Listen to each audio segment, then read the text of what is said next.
Today's Spectre tutorial, more on objects. So here we are back in SLED. Nothing is new here. And we've already seen how you can create an object by clicking on the Create Object button in the Objects panel, selecting the sort of object you want to create from the tool properties, and then just clicking. But let's actually talk a little bit more about the inspector. First off, let's just create a couple of objects here. Say a unit or two, and maybe a trigger object and an entity object. So there we go. So first off, you can see over here in the inspector, if I click on object, its properties show up over here. So right now units only have their name and their sprite. And you'll see that if I select multiple units that are the same sort and have the same properties, those values remain the same. If, however, I select this unit, change its name to, say, turtle. Now, that's new unit, that's turtle, but you can see as I've selected them both, that name then remains blank. If I select turtle, you see it's just turtle here. Now, if you select objects of multiple types, say a unit and a sprite, the game automatically removes any fields that are not common to both. Now, here we have an entity. There we are. Let me start by prefacing what a visprop is, because I mentioned this in the last tutorial. Visprop stands for visible property, and what it is it's a field in the sledobjects.xml file where all these tables are contained, which indicates which of the fields on the object is where the game engine editor should derive its visible appearance from. Not necessarily the actual in-game code, because that may also be changed, say, by Ruby or whatever, but presumably this is what you would use to actually load in the actual graphic you want for that object. So if you want, say for instance, if I restrict myself to looking at one of these guys here, if I change his sprite, which is the visprop on the unit class, to sprite_correct.png, hit enter, you can see that he changes into a monk. So there we go.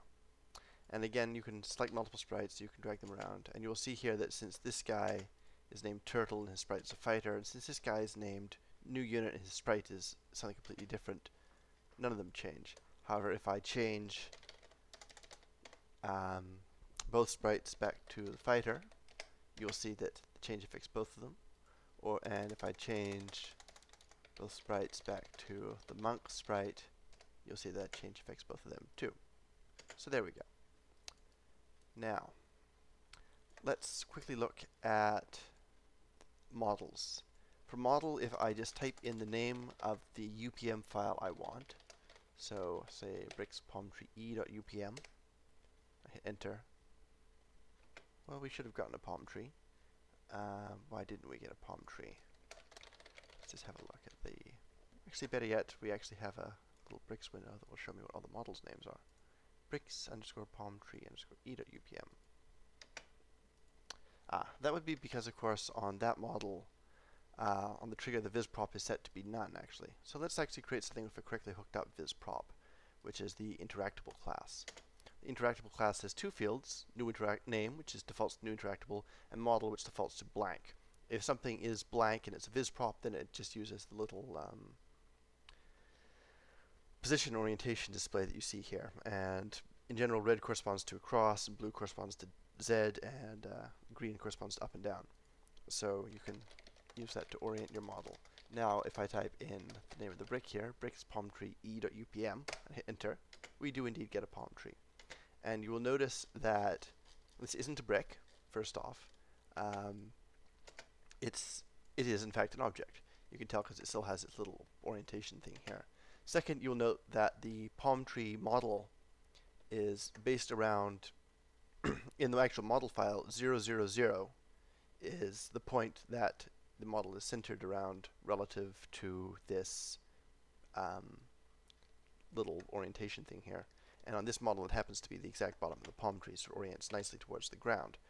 And you can drag it around, and you can delete it, and all the things you would usually expect. If, on the other hand, I create something using the ruins model, which is not correctly centered like that,